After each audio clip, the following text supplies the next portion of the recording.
Welcome to MMA Fancast. I am honored to be joined by friend of the show and double champ, Tom Kizer. Tom, welcome back. Thank you. Thank you. It's good to be back. It is nice to have you back on the show. I actually think we have two title fight wins to quickly talk about as we preview a new title opportunity you have. You're 6-0 undefeated. 5 of your 6 wins come by stoppage, 4 by strikes of some type, 1 by submission. And so you're 6-0 undefeated amateur. And we are exactly 7 days away, a week away from your title fight. And before we talk about your Ohio Combat League title fight opportunity at Ohio Combat League 18, which is coming up on March 5th, let's talk about your arm triangle choke win for 247 Brawl in the Berg. I was cage size for that, so that was great for me to be able to see. And then also you had a strike TKO stoppage at Premier under a month later. It was like 28 days later. So let's talk about those 2 fights. What was it like winning 2 belts within 28 days of each other? It's never the plan to lose any fights, right? The plan has always been to win them all, and so far so good. And we're just trying to keep that going. So we had the October 23rd was 247 in Monroeville against Damone Hawkins, right? And he is a sturdy, strong guy, but he had fought about a week prior and gotten a 23-second knockout win. Like he just went in and smoked buddy. And so he might've been a little confident, but I don't know. I don't know if that translated into overconfidence or not, but I'm sure that he was riding high, and then I took him back down a notch.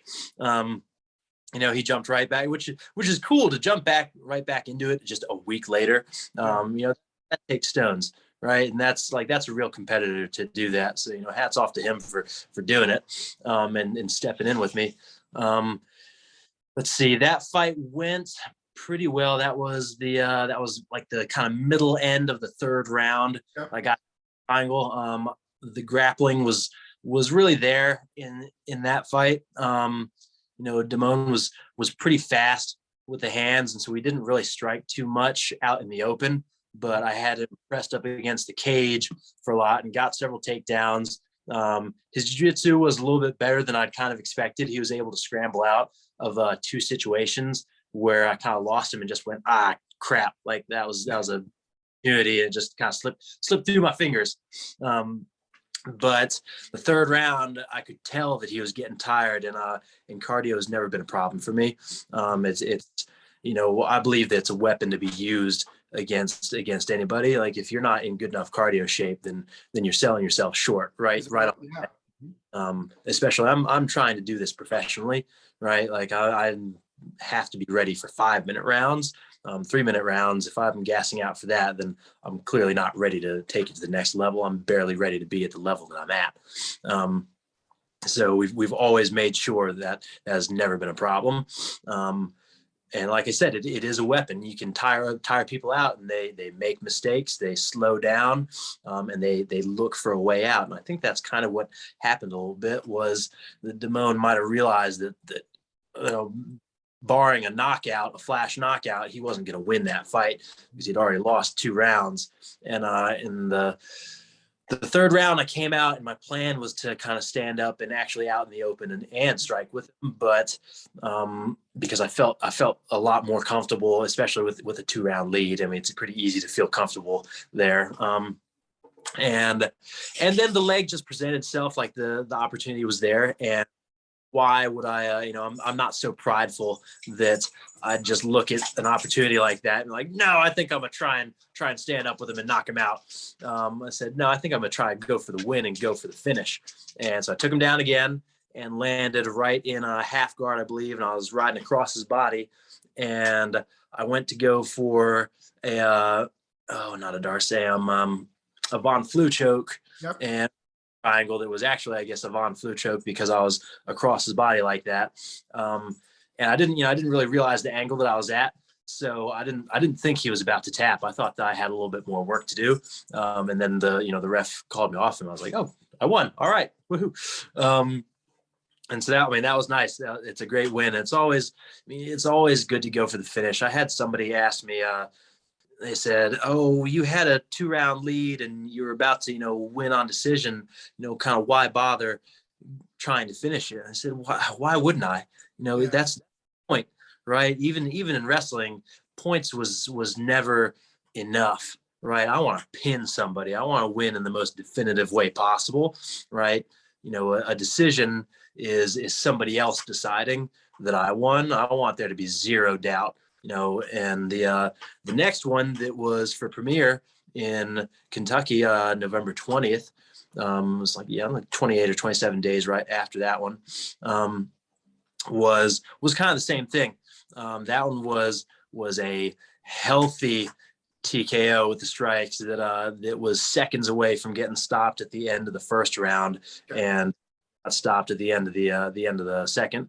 And that was just that was a bit of an ass whooping. I don't like easy fights, and I performed extremely well in that one, but I wouldn't say that was an easy fight. I mean, Nick Wells was a competitor. He's got a lot of experience. He knows what he's doing.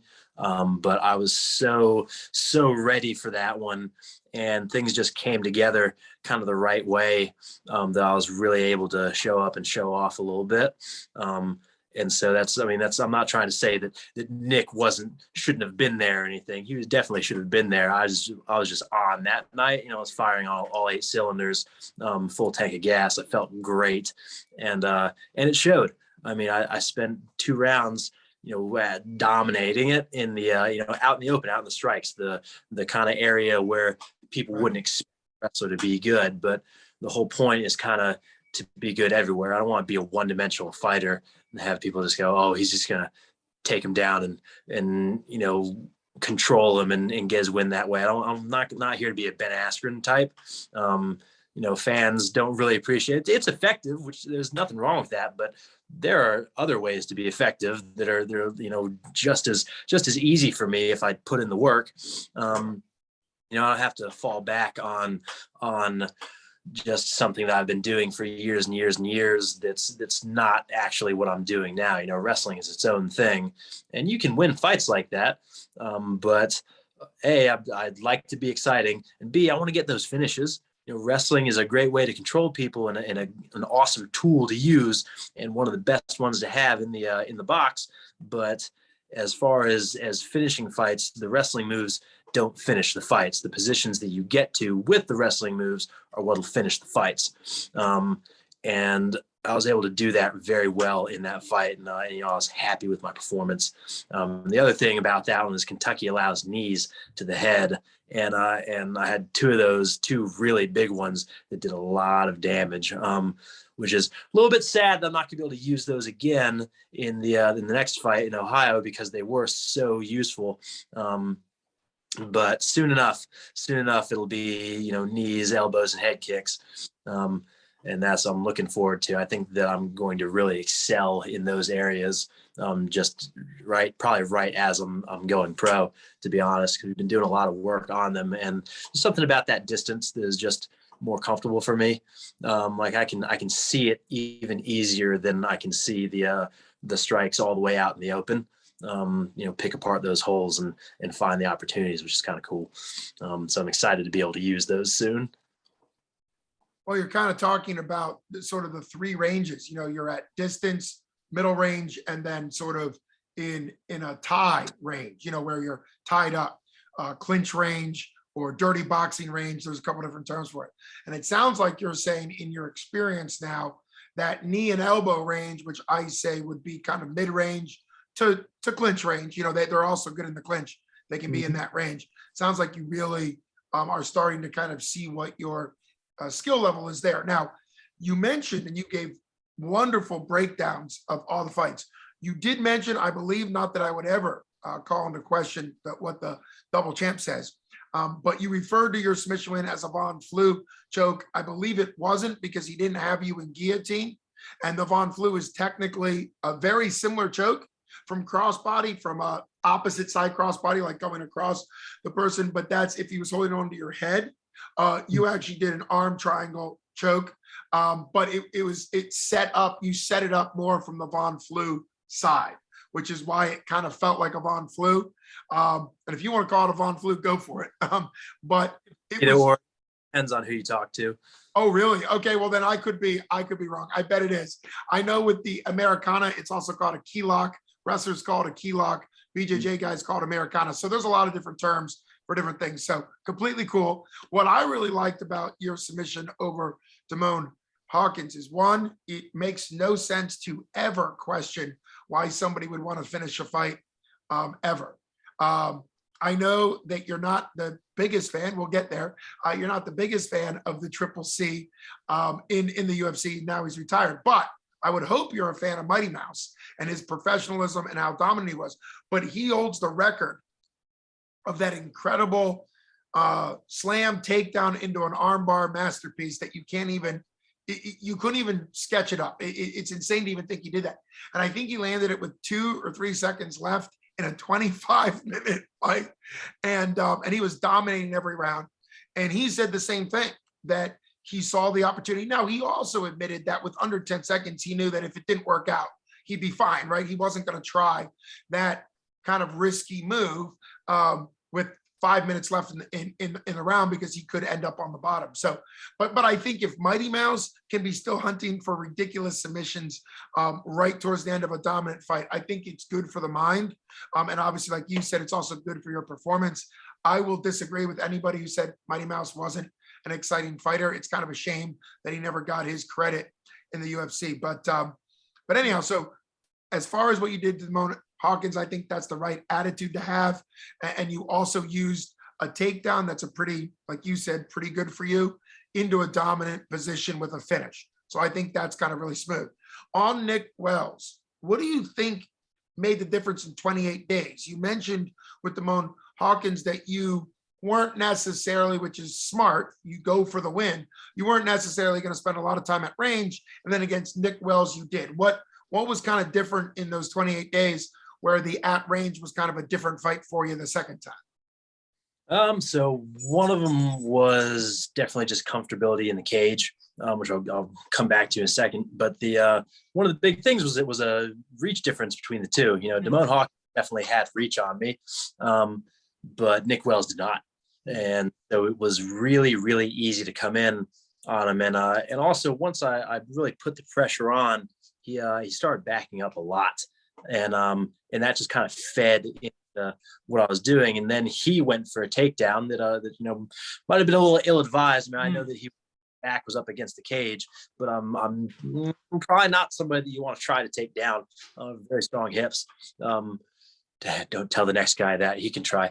I was just going to say, we're about ready to talk about wrestling versus wrestling. Can't wait to hear it, but continue on. Yeah. And then the other bit was the confidence I started off with. In the first 2 rounds in the Damone Hawkins fight, you know, my range for whatever reason was just kind of a little bit iffy. You know, I didn't trust it quite so much. But the 3rd round, I came out and I looked at it, took a little bit slower, and it, you know, the range was there. Everything felt great. And that's why I decided I was going to try and stand up and strike with them.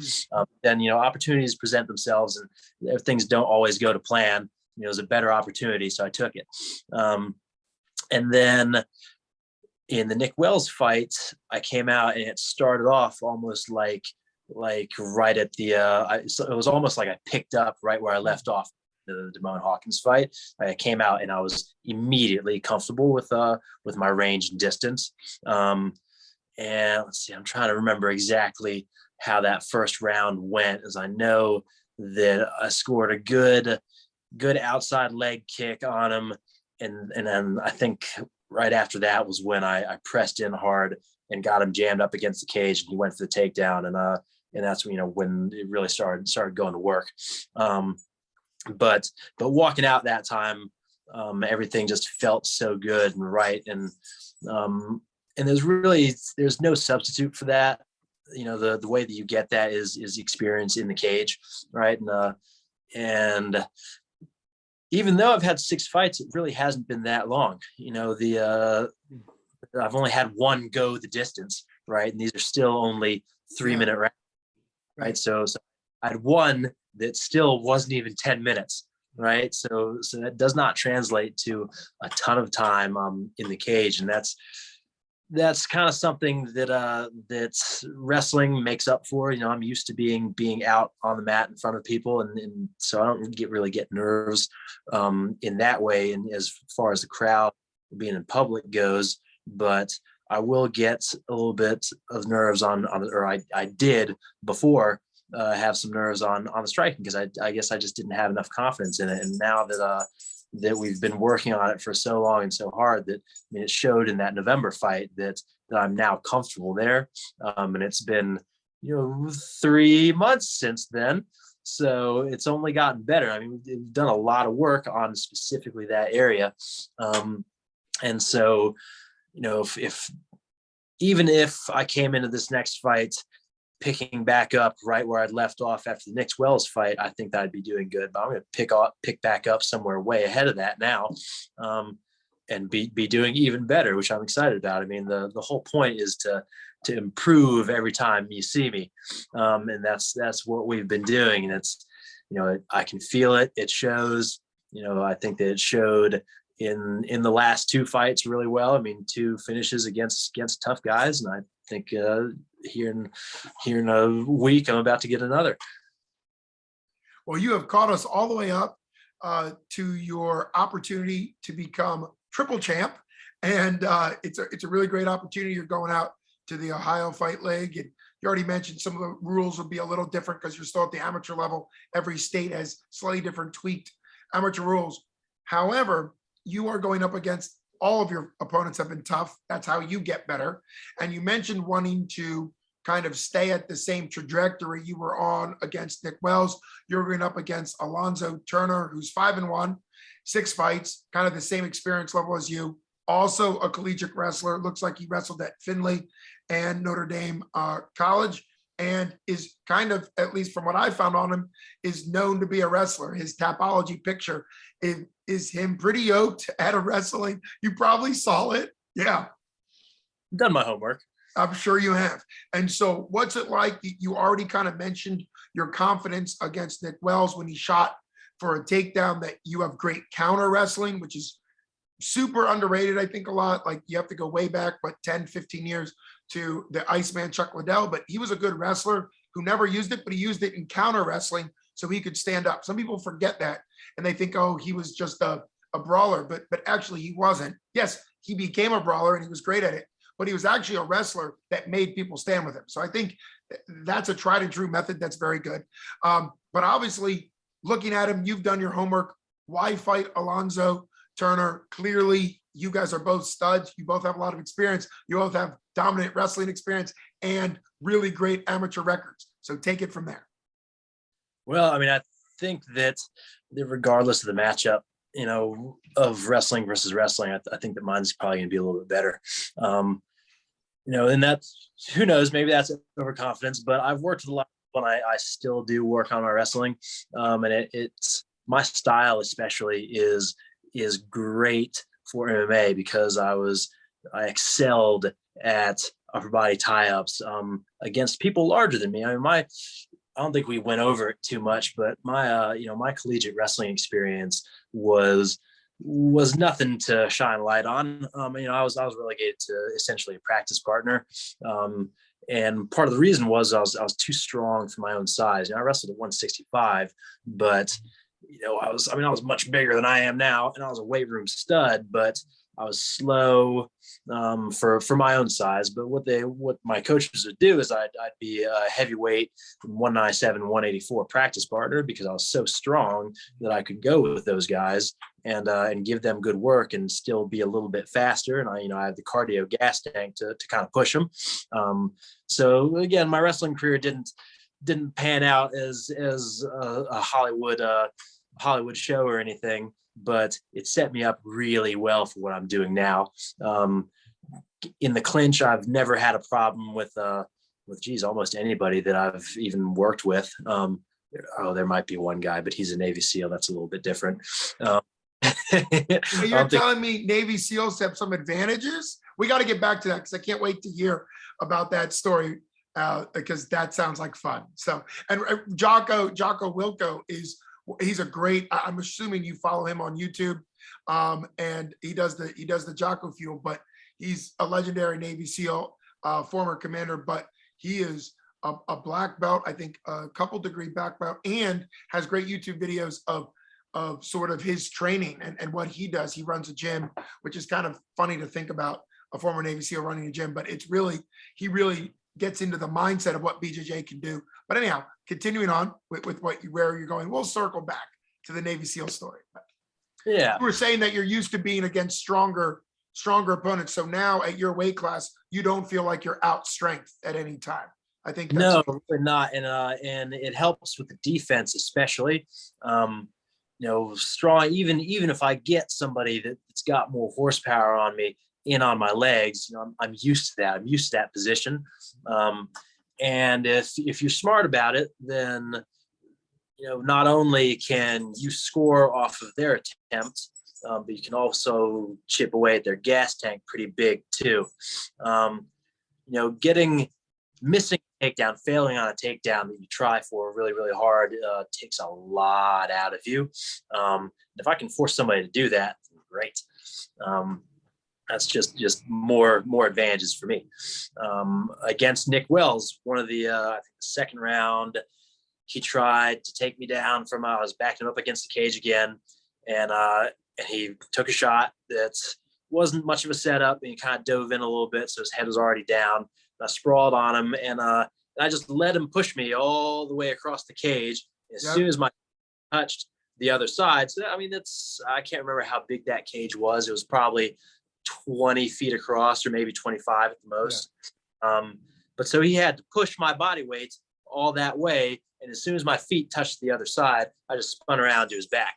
So first, he was in a bad position that he made worse, and then he wasted a whole bunch of energy just to end up in an even worse position. Yeah, he basically did a very intense sled push, right? Like when you work out and you see the CrossFit sled pushing, he sled pushed you, and then got his back taken, which just made it even worse. It's a thing I've asked every wrestler. I'm pretty sure I asked you this when you were first, and you just mentioned it when you were first on the show before your 247 fight, is there are wrestlers that do better when they're in MMA because of the cage. And you're one of them, in the sense that the cage awareness and knowing that cage work actually is a completely different skill, because pure wrestling, because it's just a circle on a mat, there's skills that are used with that. People are good at getting out, good at staying in with their toes. There's finesse around the edge, but it's much different when you're used to, like what you're saying, you're used to using the cage offensively or defensively, in that case, defensively. I'm assuming the legend. He is 73 years old, so he's sort of older now, but Dan Gable, who invented the Gable Grip, that we still reference the Gable Grip, the hand kind of like this Gable Grip. You know that, the Gable Grip? Yeah. I think that was to prevent finger breaking, would be my guess, because you're not going to grip any other way. So I believe that's what it was for. Strong, you get to pinch your elbows too. And it was a gut wrench, right? He would always do it as a gut wrench, like around, and it was a gut wrench move. So anyhow, he's considered one of the greatest wrestlers in American history. I'm sure Dan Gable, but he has a great quote that I thought of when you said, he said, "They shoot, I score, I shoot, I score." And that's kind of what you said. Like, part of MMA, of course, he would have been crazy in MMA, right? But he never did MMA. But part of it is that idea that he knew that defensively he could get the advantage, and offensively he could get the advantage. And that's kind of what you've been saying, right? You could kind of take that quote and make it the Tom Kizer quote. So yeah, it's an opportunity. Everything you do is an opportunity to put yourself in a better position, even if it's somebody else trying to put themselves in a better position. I mean, it's all chess. There's always a counter move, right? There's no one technique that's going to work just across the board and be completely unstoppable, or else that's all anybody would do, right? There's a billion and one different ways to skin a cat, especially in the cage, right? And that's what I love about it, is that there's so many different ways to get to where you're going, that that you can use some real unorthodox ones, and some that people just don't know how to react to, and that's always a fun thing. Is if you can find a kind of slippery technique that not a lot of people know, and stick it in your back pocket, and that's something that you can kind of whip out and surprise people with. And I love laying dirty little tricks like that. Stepping on people's feet while I was wrestling was something that people might have thought was a little bit dirty, but it's legal in collegiate wrestling. And it's also legal in MMA. So it works. It works well. I didn't know it was legal in collegiate because I knew with the shoes, but the whole wrestling shoe is to prevent toe breakage, right? Because the mats are soft. I believe that's what it's mats too. Yeah. I think it didn't, the toe stepping doesn't work quite as much as in MMA without the shoes, really, because as soon as they get a little bit sweaty, they'll just slide out. But in the first rounds, it is something that can be used. Normally, if you do it to somebody, then the first thing they'll do is look down at their foot, as if it's betrayed them, and then you get a free shot. Yes. That actually reminds me, Nate Marquardt had a really great win over Pajares back when Pajares was in UFC before he became one of the worst, sportsman guy ever. Just a terrible sportsmanship dude. But he knew that Pajares had these incredible leg locks, and it's a kind of a bizarre fight to watch. It didn't last long because Nate Marquardt got himself really sweaty, including his legs, and you were mentioning feet, he was sweaty everywhere, and that takes a while. It takes some time for your shins to get sweaty. That's like the last part of your body to get sweaty. And so Pajares dove on a leg, slipped off because his legs are so sweaty that Nate knocked him out while he was complaining about him being greased. Nate was not greased, he was just sweaty. So you do kind of see, even at the highest level, where the sweat level on a person can make a huge difference in submission game or in grappling wrestling. So makes a big difference. That's the highest level of all of it, is the strategies. You really have to use everything. You can't come in and think, I'm just going to wrestle this guy, or I'm just going to kickbox this guy. I'm going to do all of the techniques, all the different styles. And if I can find some sneaky little bullshit moves to throw in there, I'm gonna use those too. I'm gonna throw the kitchen sink at you. I'm not going in and trying to do a cookie cutter script where I say, okay, I'm going to punch you, now you punch me. It's like, no, I'm going to try to hit you as many times as I can and not get touched in return.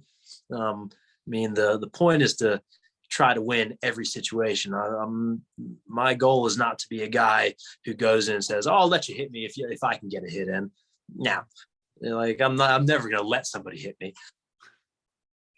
Well, you have an incredible mindset. It sounds like those years of really, sweating away and working away at WVU as mainly a practice, like you were saying, like in the practice. I think that's something people miss, whether it's MMA, boxing, kickboxing, Muay Thai, or wrestling, is the practice world is really what matters. Some people don't quite understand that. Yes, some people can be very good or very not great in performance, but really it's how you're practicing that matters. It sounds like your experience at WVU really put you in situations which has developed you as a person and as a fighter now. So hats off to you for the perseverance. It must not have been easy to be the wrestling partner for guys 20, 30, 40, 50 pounds heavier than you, and to know that that's your role in the team. I think that's a teamwork mindset, that you want to give heavyweights fast opponents so they don't get used to these slow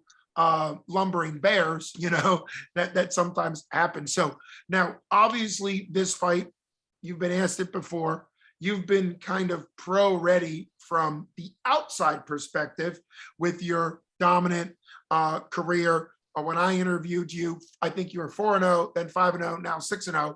And you've mentioned pro. Obviously, your plan is to go pro.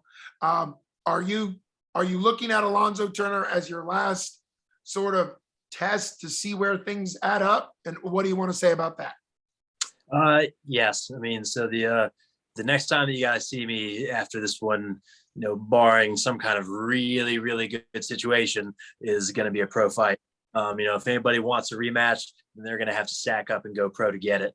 I don't think I have anybody that's a ghost in my past that thinks that I didn't beat him, though. I think all of them know. But yeah, this one really, I took about a month off in December after the last fight to kind of recover. We touched on this. I thought that I was going to have a lot more fights last year than I ended up having. And as a result, I was ready for a lot more fights for almost the entire year. I was in camp. And so it did take a little bit of a toll, but, took a month off and relaxed and kind of ate a little bit of food, saw some friends and hung out some and got to feeling a lot better. And then the OCL people called me up and originally had said, I want to say it was like February 5th or something like that they might have had a show. And right off the bat, I told them no. I was like, look, my plan is not to really compete again until March. Like I just took this time off, and then it's going to take a little bit of time to get back into like peak shape. And I didn't want to take one when I wasn't ready, because that's also, again, just kind of planning to fail. And so they immediately came back and said, well, how about March 5th at the Arnold? I said, oh, at the Arnold convention in Ohio? Yeah, sure. I didn't even have to think about it. I think I texted my coaches and just to let them know, and just said, hey, these people just asked me about March 5th as part of the Arnold, and I'm telling them yes. I didn't even ask for opinions on that one. I just said I'm doing it. Because it's such a big opportunity. Our offsite from the regular Arnold is in the Greater Columbus Convention Center, the GCC, and we are at the Hollywood Casino, which is a couple of miles to the west. But still, it's obviously still part of the Arnold. And this is, as far as I know, this is the first time an MMA show has been part of the Arnold. They've had Muay Thai tournaments in the past. They normally have Brazilian Jiu-Jitsu and boxing. But I think that this might be the first time that the MMA is actually a part of the Arnold. And I normally go to the Arnold anyways. I used to be heavily involved in strength sports. I was a coach at a gym that did a lot of strongman stuff. I don't know if we covered this. I was actually a Moss wrestling national champion, two-time national champion, which Moss wrestling is a kind of obscure strength sport. That's a very northern-based sport where it's a little board, an 8-inch board sticking up out of the dirt that's probably 7 or 8 feet long, and you sit with your feet on the board across from opponent, and you have a little 2-foot long stick to hold on to, and somebody gets the inside grip and somebody gets the outside grip, and it's basically whoever gets the stick wins, right? And so you have to move on the board, and basically it's a tug of war just over a stick. It's a tug of war, right. I got a lot of upper body strength, almost like arm wrestling, right? It's sort of a arm wrestling derivative in the sense. No, grip, yes, but yes, right. So you're all the way extended, and you're pushing with your board, and the great big guys will kind of deadlift each other, but small people will move along the board and shuffle. So you get somebody out of position leaning, and it's really easy to collapse them into the board, and that'll get you a win. You win if you get the stick, you win if you compromise their balance, or you win if you pull them over the board, right? Wow. And get to one side and manage to break them down, then you can get a win pretty easily. But as a part of that, I got to go to the World Nomad Games in Kyrgyzstan, and I want to say the year was 2016. It's a shame that I can't remember it exactly, but the summer of 2016, I went and did that with a kind of star-studded cast, right? Ode Haugen, who is a strength legend, who will also be at the Arnold, and this guy Martins Lisis, who won the World's Man in 2019. I think Martins was the super heavyweight on the team at the time, and I also want to say that he won gold in Kyrgyzstan, gold or silver is one of the two. He did very well, and then obviously won World's Strongest Man. But I generally go to the Arnold and at least see those guys for a little bit, and that's all. I mean, it's always a cool, fun thing to do. And obviously there's so much else going on at the Arnold too. It's impossible to get bored there. So having a chance to be part of it and go and show off in front of so many people is just, I couldn't say no to it. It's without the money, it's the same kind of exposure as a professional fight would have, right? I mean, I think that when I do well here, there are going to be a lot more people that know the name and are on the lookout for me. So it really, there was zero reason not to. I was supposed to fight Alonzo Turner last year. He was one of the canceled fights, actually. Ah, Yeah, and so I said, okay, I was already gonna do it, and so I've just had more time to practice. So yeah, I'm ready. well, it is kind of nice. First off, that one of your canceled fight opponents kind of has come back around. I think that can be kind of nice that you can feel like, oh, I was training for this guy anyhow. Now you get the opportunity.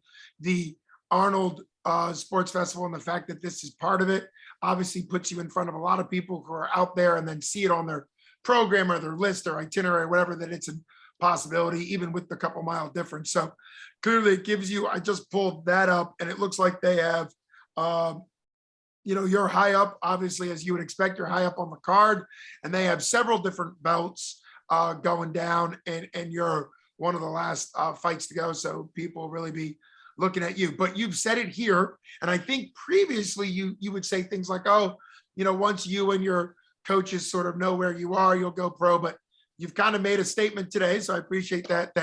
Obviously, the fight is a week away, got to do that, but you are looking to go pro in your next fight. So it's been really, really fantastic. When you said the type of wrestling with the stick and the board, it kind of got a little glitched because of our recording. So can you say the name of that wrestling again?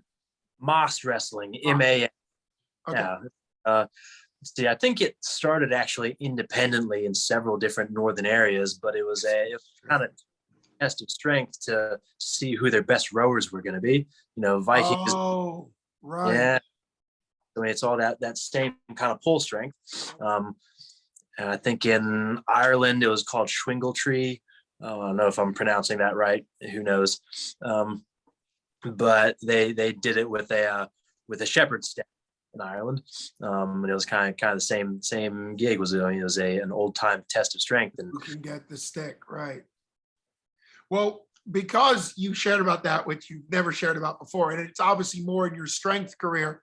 I just pulled up some pictures, and wow, you're not kidding with how intense this gets. And also, I mean, if you've got a performance athlete like Martin Litzy doing this, clearly in the strength world, this is a big deal, that people not only lift cars and tires and those type things and axles, but they also do this as a man versus man strength, which is pretty great. But what would you say are some things that you've taken that has helped, let's flip, taken from the Moss wrestling world into MMA? Like, what are some of, now that you're obviously lean down, you're not in the strength world as much. MMA does have a strength component, clearly, but like now looking back 6 years ago, from the 2016 games.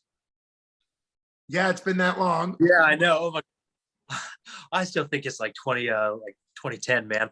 I can't believe it's 2020. Oh my God, 2022.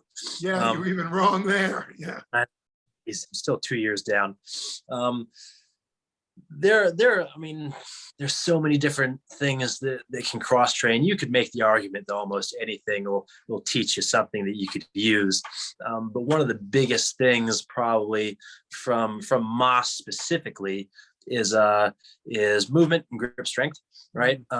Grip strength, I'm lucky to say that I've never had a problem with. I've always had very developed grip, forearms like Popeye.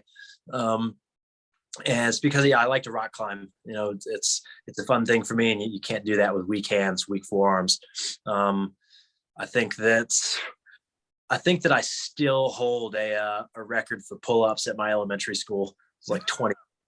And it was just because I could hold on to the bar for so long as I could take a break and say, all right, I'm just going to hang here for a minute and then do some more, because so strong.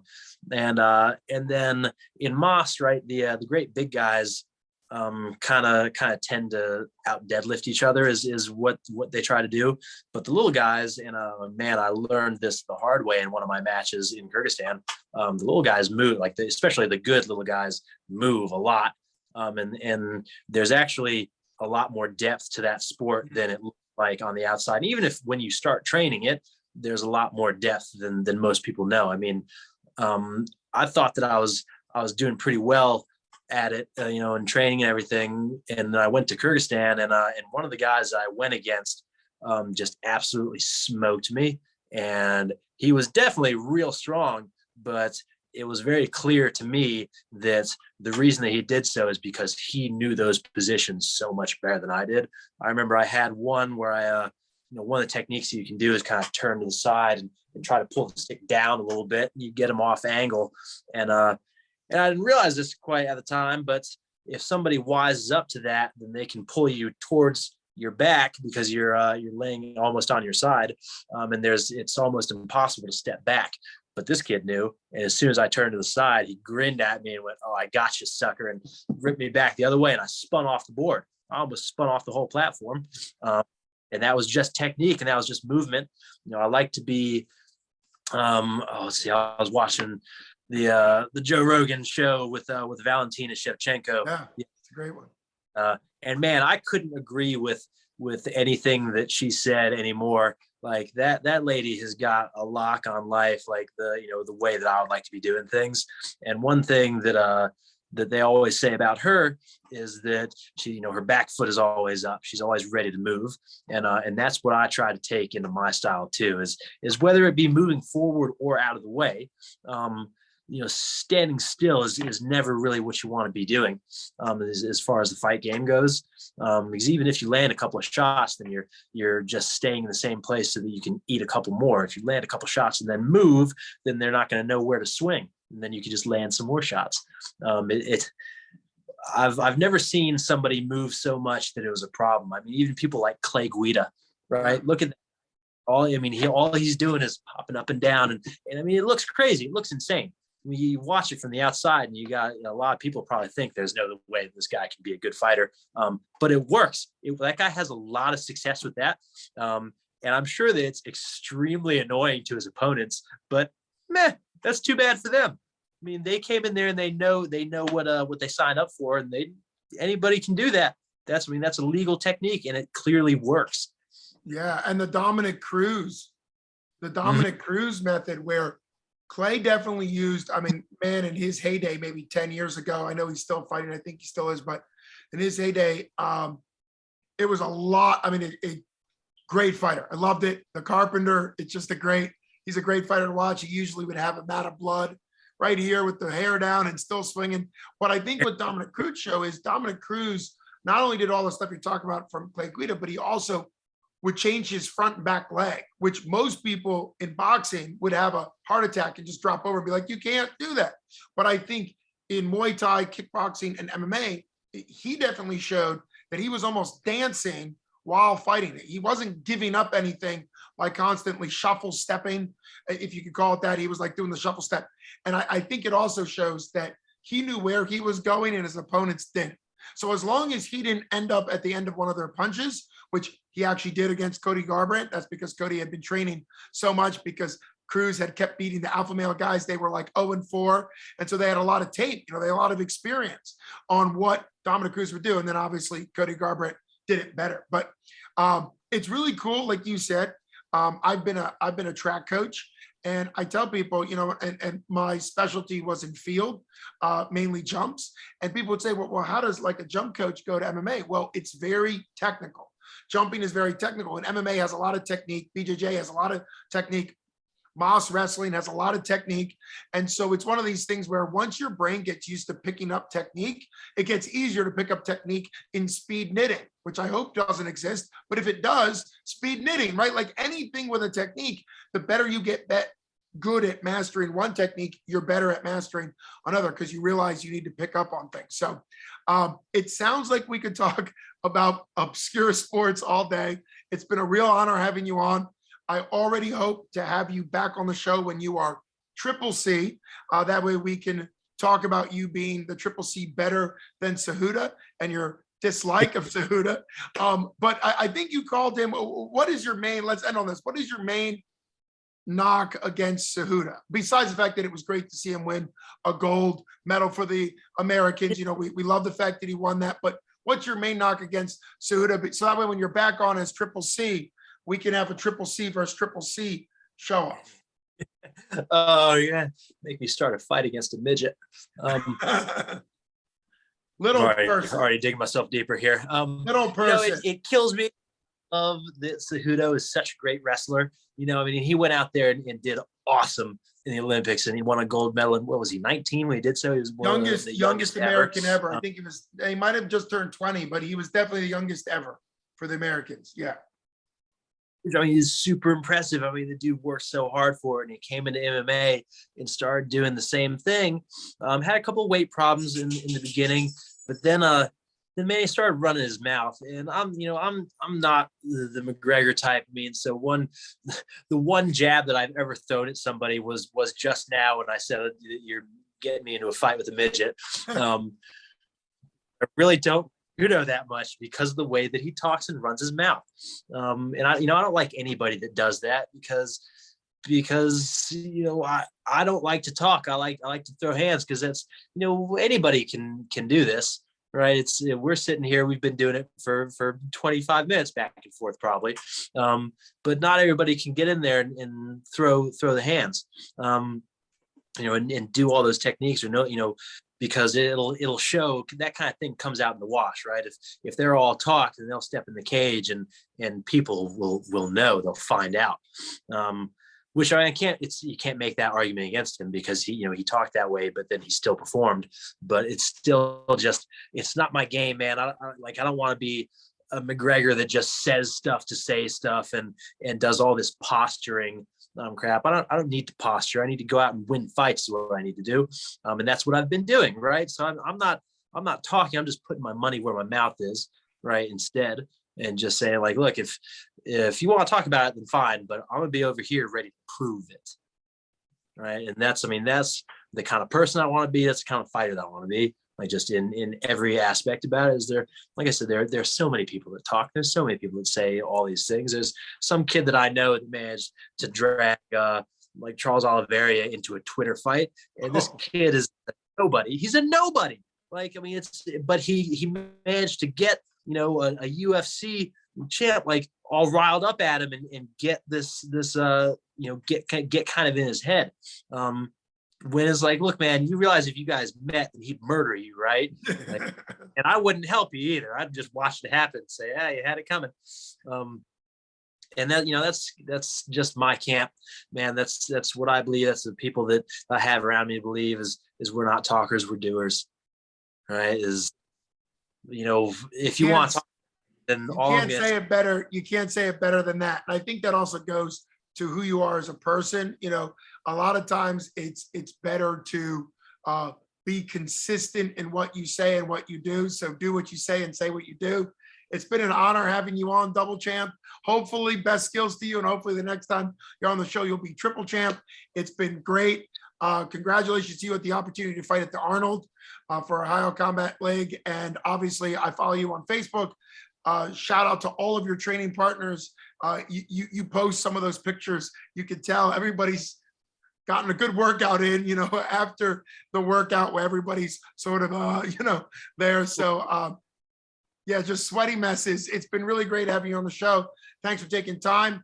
You're a week away, so can't wait to see what happens a week from today, March 5th for the Ohio Combat League 18, but it's really the Arnold, which is even more exciting. So can't wait to see what happens. Best skills to you, champ. Thank you. Thank you for having me on. It's always a pleasure. Thank you. Have a good one. Take it easy. All right.